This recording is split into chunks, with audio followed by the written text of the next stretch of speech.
यही नोटिस है दोस्तों विद्यालय द्वारा समय समय पर आदेशित नियमों, आदेशों एवं पत्रों का समेकन जो विद्यालय संचालन के मूलभूत बिंदु हैं। कौन कौन मूलभूत बिंदु हैं दोस्तों? सबसे पहले है शिक्षक संबंधित बिंदु। शिक्षक संबंधित क्या बिंदु होगा दोस्तों? सभी शिक्षक शिक्षिकाओं को समय पर विद्यालय पहुंचना है, सभी शिक्षकों को विद्यालय समय पर पहुंचना है। उसके बाद ई शिक्षा कोष पर उपस्थिति दर्ज करना है, ऑनलाइन अटेंडेंस बनाना है। छदम उपस्थिति या फोटो से उपस्थिति दर्ज करने पर शिक्षक शिक्षिका के साथ साथ प्रधानाध्यापक भी दोषी माने जाएंगे। यदि कोई शिक्षक गलत तरीके से अटेंडेंस बनाते हैं, ऑनलाइन अटेंडेंस बनाते हैं, तो शिक्षक के साथ साथ में प्रधानाध्यापक भी दोषी माने जाएंगे, उन पर भी कार्रवाई होगी। उसके बाद है दोस्तों बिना अवकाश स्वीकृत कराए विद्यालय से अनुपस्थित नहीं होंगे। कोई भी शिक्षक बिना अवकाश को स्वीकृत कराए बिना स्कूल से अनुपस्थित नहीं होंगे। प्रभारी प्रधानाध्यापक द्वारा अवकाश स्वीकृत करने में परहेज नहीं किया जाएगा, यानी कोई भी प्रधानाध्यापक दोस्तों अवकाश को स्वीकृत करने में आनाकानी नहीं करेंगे, लेकिन एक समय में अधिकतम 10% से ज़्यादा शिक्षकों को अवकाश नहीं दिया जा सकेगा। अवकाश स्वीकृत करने में प्रधानाध्यापक आनाकानी नहीं करेंगे, लेकिन एक साथ में 10% से ज़्यादा शिक्षकों को अवकाश नहीं दिया जा सकेगा। अवकाश स्वीकृति में ध्यान रखा जाएगा कि शिक्षक के अवकाश में जाने से पठन पाठन बाधित नहीं होना चाहिए। यदि शिक्षक अवकाश में जा रहे हैं, उनके वजह से पठन पाठन बाधित नहीं होना चाहिए। उसके बाद है दोस्तों विद्यालय में पदस्थापित शिक्षक एवं शिक्षकेतर कर्मी विद्यालय कार्यालय अवधि में गरिमा युक्त औपचारिक परिधान में ही विद्यालय में आएंगे, जीन्स टी शर्ट में नहीं आएंगे। यानी शिक्षक दोस्तों गरिमा युक्त औपचारिक मतलब ड्रेस में आएंगे, जीन्स टी शर्ट पहन के नहीं आएंगे। बैंक से वेतन निकालने के लिए शिक्षक शिक्षिका विद्यालय अवधि में बाहर नहीं जाएंगे। उसके बाद है दोस्तों शिक्षक शिक्षिका अपने समस्याओं के लिए जिला कार्यालय में नहीं आएंगे। कोई भी समस्या लेकर के दोस्तों शिक्षक शिक्षिका को जिला कार्यालय नहीं जाना है, वे अपने समस्याओं से संबंधित आवेदन अपने प्रखंड शिक्षा कार्यालय में समर्पित करेंगे, जिस पर संबंधित प्रखंड शिक्षा पदाधिकारी समस्या का समाधान करेंगे। यदि आवश्यकता हो तो उसको जिला कार्यालय में अग्रेषित करेंगे, जिसका समाधान जिला कार्यालय से किया जाएगा। किसी भी शिक्षक को कोई परेशानी हो, कोई दिक्कत हो, वो जिला कार्यालय नहीं जाएंगे, वो आवेदन अपने बीआरसी में देंगे और प्रखंड शिक्षा पदाधिकारी उसके समस्या का समाधान करेंगे। यदि उनसे समस्या का समाधान नहीं होगा तो उसको वो अग्रेषित करेंगे जिला, और जिला कार्यालय के द्वारा उनके समस्या का समाधान किया जाएगा। उसके बाद है दोस्तों कि प्रत्येक माह के 25 तारीख तक विद्यालय में पदस्थापित शिक्षक शिक्षिकाओं कर्मियों एवं आधार ऑपरेटर सहित सभी का उपस्थिति विवरणी कार्यालय को उपलब्ध करा दिया जाए। यानी 25 तारीख तक हर हाल में सभी पदस्थापित शिक्षक शिक्षिकाओं का अब्सेंटी कार्यालय में दे देना है, ताकि ससमय वेतन भुगतान किया जा सके।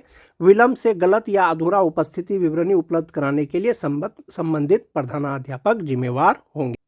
समय से यदि अब्सेंटी जमा नहीं होगा, गलत अब्सेंटी जमा होगा, अधूरा उपस्थिति जमा होगा, तो ऐसी स्थिति में प्रधानाध्यापक जिम्मेवार होंगे।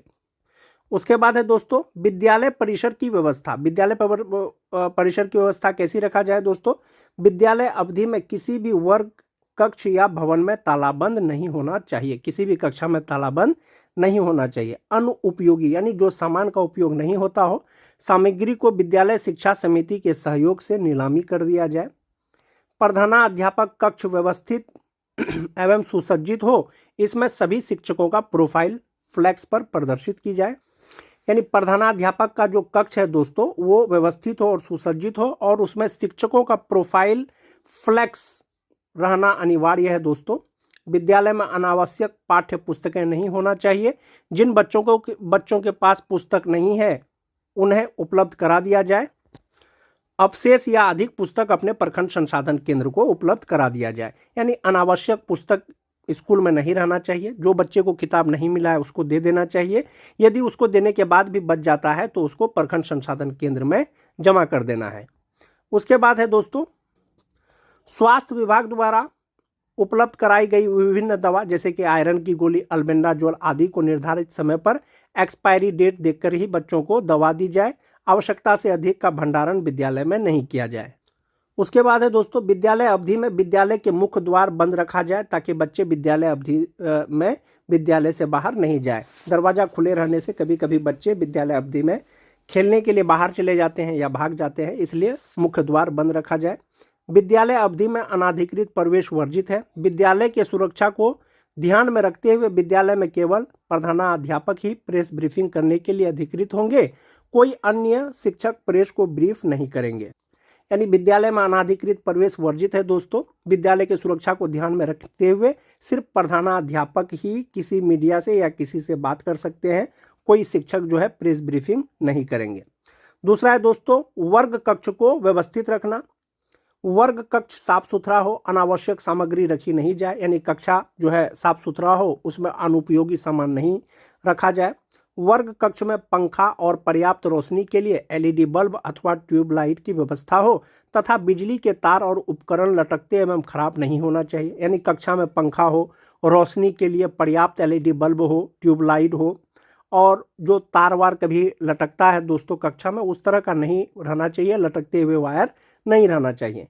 बेंच डेस्क व्यवस्थित ढंग से रखा जाए। ब्लैक बोर्ड का कालीकरण प्रत्येक 3 महीना में किया जाए। सभी प्रधानाध्यापक का ये जिम्मेवारी होगा कि प्रत्येक 3 महीने में ब्लैक बोर्ड का कालीकरण किया जाए। विद्यालय में पर्याप्त मात्रा में चौक डस्टर उपलब्ध हो। समय सारणी प्रत्येक वर्ग कक्ष के ब्लैक बोर्ड के बगल में हो। ये बहुत इंपॉर्टेंट पॉइंट है दोस्तों। जो समय सारणी है दोस्तों, रूटीन है, वो सभी कक्षा में ब्लैक बोर्ड के बगल में लगा हुआ होना चाहिए। सभी बच्चों को पोशाक में विद्यालय आने के लिए प्रेरित किया जाए। उसके बाद है दोस्तों पठन पाठन की व्यवस्था। चेतना सत्र का संचालन समय पे किया जाए, जो निर्धारित समय है 9:30 बजे से 10 बजे तक के बीच। सामान्य गतिविधियों के साथ साथ चेतना सत्र में एक प्रेरणादायक श्लोक या वचन, गांधी कथा वाचन, बापू की पाती का पाठन कराया जाए। समय सारणी में सभी शिक्षक शिक्षिकाओं का समावेश कर वर्ग संचालन की व्यवस्था किया जाए। यानी जो रूटीन बनाना है उसमें जो है सभी कक्षा का समावेश किया जाए, उसके बाद ही कक्षा का संचालन करने की व्यवस्था की जाए। शिक्षक शिक्षिका के अनुपस्थिति के कारण कोई वर्ग कक्ष खाली नहीं होना चाहिए। यदि आपके विद्यालय से कोई शिक्षक अवकाश में जाते हैं या अनुपस्थित रहते हैं तो ऐसी स्थिति में कोई भी वर्ग कक्ष खाली नहीं होना चाहिए, सभी कक्ष में शिक्षक रहना चाहिए। वैकल्पिक व्यवस्था के तहत दूसरे शिक्षक उस वर्ग कक्ष में पठन पाठन करेंगे। कोई भी शिक्षक शिक्षिका वर्ग में पढ़ाने से मना नहीं कर सकते। कोई भी शिक्षक मना नहीं कर सकते हैं कि मैं ये कक्षा में नहीं पढ़ाऊंगा या नहीं पढ़ाऊंगी। और वैकल्पिक व्यवस्था के तहत दूसरे शिक्षक को पढ़ाना चाहिए वर्ग में, और वैकल्पिक व्यवस्था प्रधानाध्यापक अपने अनुसार करेंगे। उसके बाद है दोस्तों कि समय सारणी के अनुसार निर्धारित समय में पाठ्यक्रम में पूरा किया जाए। यानी जो निर्धारित अवधि है उसमें जो है सिलेबस सभी बच्चों का पूरा कर लिया जाए। उसके बाद है दोस्तों सभी शिक्षक शिक्षिकाओं के द्वारा पाठ टीका लिखा जाए। यानी लेसन प्लान सभी शिक्षक शिक्षिकाओं द्वारा बनाया जाए एवं पाठ टीका के अनुसार वर्ग का संचालन किया जाए तथा प्रत्येक शनिवार को प्रत्येक शिक्षक शिक्षिकाओं के पाठ टीका का प्रधानाध्यापक प्रभारी प्रधानाध्यापक द्वारा प्रति हस्ताक्षरित किया जाए। जो पाठ टीका बनाएंगे शिक्षक शिक्षिका उसी से बच्चों को पढ़ाया जाए, और प्रत्येक शनिवार को जो है दोस्तों जो पाठ टीका शिक्षकों के द्वारा बनाया जाएगा उसको प्रधानाध्यापक और प्रभारी प्रधानाध्यापक उसको प्रति हस्ताक्षरित करेंगे। मोस्ट इंपोर्टेंट पॉइंट दोस्तों, प्रधानाध्यापक स्वयं भी पाठ टीका का संधारण करेंगे। जो प्रधानाध्यापक या प्रभारी प्रधानाध्यापक है वे भी पाठ टीका बनाएंगे तथा पाठ टीका घर पर रखे हैं यह बहाना मानने योग्य नहीं होगा। निरीक्षी पदाधिकारी द्वारा मांगे जाने पर पाठ टीका दिखाना होगा। जैसा कि पाठ टीका बनाना सभी शिक्षक शिक्षिकाओं के लिए अनिवार्य है। यदि कोई निरीक्षी पदाधिकारी जाते हैं तो ये बहाना नहीं चलेगा कि घर पे पाठ टीका भूल गए हैं या रख के आए हैं। निरीक्षी पदाधिकारी यदि आपसे पाठ टीका मांगेंगे, लेसन प्लान मांगेंगे तो आपको दिखाना होगा। उसके बाद है दोस्तों साप्ताहिक एवं मासिक परीक्षा का आयोजन किया जाए एवं उसकी उत्तर पुस्तिकाएं शिक्षक शिक्षिकाओं द्वारा लाल रंग की स्याही से अवश्य जांच की जाए। यानी मासिक मूल्यांकन करना है, साप्ताहिक मूल्यांकन करना है, और उन कॉपियों का शिक्षकों द्वारा लाल रंग की स्याही से कलम से जांच करना है। जांचने वाले शिक्षक शिक्षिका अपना हस्ताक्षर के साथ पूरा नाम लिखेंगे और तारीख भी लिखेंगे। उसके बाद है दोस्तों सभी बच्चों को गृह कार्य बच्चों को उपलब्ध कराई गई डायरी में अवश्य दी जाए एवं उसका मूल्यांकन भी किया जाए। बच्चों को जो गृह कार्य दिया जाता है दोस्तों उनकी डायरी में भी संधारित किया जाए और उसका भी मूल्यांकन किया जाए। पुस्तकालय एवं प्रयोगशाला का प्रयोग प्रतिदिन समय सारणी के अनुसार किया जाए। प्रयोगशाला और पुस्तकालय का उपयोग करने वाले बच्चों का नाम एवं वर्ग पुस्तकालय तथा प्रयोगशाला में रखे गए पंजी में संधारण किया जाए। यानी प्रयोगशाला का जो प्रयोग जो बच्चे करते हैं दोस्तों एक पंजी में उनका नाम संधारित किया जाना है, जिससे पता चल सके कि किस बच्चे ने किस तिथि को पुस्तकालय उपयोग एवं प्रयोगशाला में प्रयोग किया और क्या प्रयोग किया। उसके बाद है दोस्तों, सुरक्षित शनिवार का आयोजन विधिवत ढंग से किया जाए। जैसा कि आप सभी जानते हैं, बिहार के सभी सरकारी विद्यालयों में सेफ सैटरडे प्रोग्राम चलता है। उसके तहत जो है सुरक्षित शनिवार का आयोजन विधिवत ढंग से कराया जाना है। विद्यालय परिसर एवं भवन का उपयोग पठन पाठन के अलावा किसी अन्य गतिविधि में नहीं किया जाएगा। विद्यालय का उपयोग, परिसर का उपयोग सिर्फ और सिर्फ पठन पाठन में करना है। उसके बाद है दोस्तों, प्रतिदिन संबंधित वर्ग शिक्षक शिक्षिका द्वारा FLN किट एवं LEP किट का प्रयोग किया जाएगा। जो FLN किट विभाग के द्वारा दिया गया है उसका प्रयोग किया जाना है शिक्षकों के द्वारा।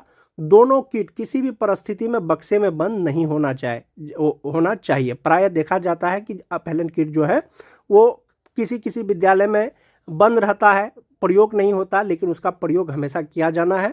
यदि ऐसा पाया जाता है तो संबंधित प्रधानाध्यापक के साथ साथ शिक्षक शिक्षिका भी दोषी होंगे। यदि ये निरीक्षण के क्रम में देखा जाएगा कि FLN किट का प्रयोग नहीं हो रहा है या बक्से में बंद है, तो ऐसी स्थिति में प्रधानाध्यापक के साथ साथ शिक्षक भी दोषी होंगे। विद्यालय में अध्ययनरत बच्चों में वर्ग सापेक्ष शिक्षा एवं गुणवत्ता उपलब्ध कराने की जिम्मेवारी वर्ग शिक्षक शिक्षिका के साथ साथ प्रधानाध्यापक का भी होगा। ICT लैब का उपयोग बच्चों द्वारा नियमित रूप से किया जाए। जैसा कि ICT लैब सरकार के द्वारा खोला गया है स्कूलों में और बच्चों के द्वारा उसका नियमित प्रयोग कराया जाना है। उपयोग करने वाले बच्चों का उपयोग तिथि के अनुसार पंजी संधारित किया जाए। यानी ICT लैब का जो प्रयोग करेंगे बच्चे, उसके लिए भी एक पंजी संधारित करना है। स्मार्ट क्लास व्यवस्थित एवं सुसज्जित होना चाहिए तथा उसका उपयोग प्रतिदिन होना चाहिए। खेल सामग्री अलमारी या बक्से में बंद नहीं होना चाहिए, उसका उपयोग प्रतिदिन बच्चों द्वारा किया जाना चाहिए। उसके बाद है दोस्तों, PM पोषण योजना संचालित विद्यालयों में मेन्यू के अनुसार किया जाए। भोजन बनाने से पूर्व रसोई घर, भंडार घर के साथ साथ रसोई को भी निजी स्वच्छता पर ध्यान दिया जाए। मोस्ट इंपोर्टेंट पॉइंट दोस्तों, भोजन कराते समय बच्चों को जमीन पर ना बैठाया जाए, दरी पर बैठा करके बच्चों को भोजन कराया जाए और शुक्रवार को या रविवार को बच्चों को मौसमी फल और अंडा दिया जाए। अभिलेख की व्यवस्था दोस्तों, प्रधानाध्यापक टेबल पर अनावश्यक अभिलेख जैसे पंजी एवं किताबें नहीं रखा जाए। प्रधानाध्यापक का जो टेबल है उसमें अनुपयोगी सामान या अनावश्यक पंजी नहीं रखा हुआ होना चाहिए। विद्यालय शिक्षा समिति की बैठक प्रति माह कराई जाए एवं विद्यालय प्रबंधन समिति का बैठक प्रति 3 माह पर एक बार अवश्य कराई जाए तथा उसकी कार्यावली विधिवत ढंग से संधारित किया जाए। यानी कि जो VSS का बैठक है दोस्तों, प्रत्येक महीना कराना है। उसके बाद अभिभावक बैठक प्रत्येक माह के प्रथम अथवा अंतिम सप्ताह में निश्चित रूप से की जाए एवं उसकी कार्यावली विधिवत ढंग से संधारित किया जाए। यानी अभिभावक बैठक दोस्तों प्रत्येक माह के प्रथम सप्ताह या अंतिम सप्ताह में अवश्य कराया जाना है। JBS खाता विपत्र एवं अभिसरव लेजर भंडार पंजी, PPA निर्गत पंजी तथा ड्राइंग लिमिट प्राप्ति पंजी का संधारण अचूक रूप से किया जाएगा। उसके बाद है दोस्तों, विद्यालय के खाते का पासबुक को प्रति माह अपडेट कराया जाए। कैशबुक का लेखन प्रति माह किया जाए। विद्यालय अवधि में विद्यालय से संबंधित अभिलेख विद्यालय में उपलब्ध रहेंगे, उसको बाहर लेकर के नहीं जाना है। उसके बाद है दोस्तों, विद्यालय में किए गए सभी प्रकार के व्यय का लेखा जोखा रखने की जिम्मेवारी संबंधित विद्यालय प्रधान या लिपिक की होगी। निरीक्षी पदाधिकारी द्वारा निरीक्षण के दौरान अभिलेख मांगने पर उसे उपलब्ध कराना प्रधानाध्यापक की जिम्मेवारी होगी। उसके बाद है दोस्तों, साफ सफाई से संबंधित दिशा निर्देश।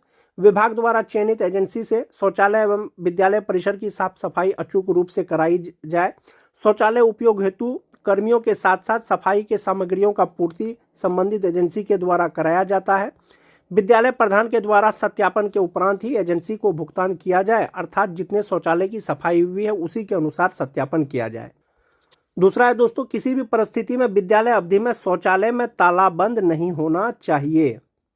उसके बाद है, शौचालय उपयोग योग्य होना चाहिए, इसका दृढ़ता से अनुपालन किया जाए। पेयजल की व्यवस्था अच्छी होनी चाहिए, विद्यालयों में पेयजल की व्यवस्था अच्छी होनी चाहिए।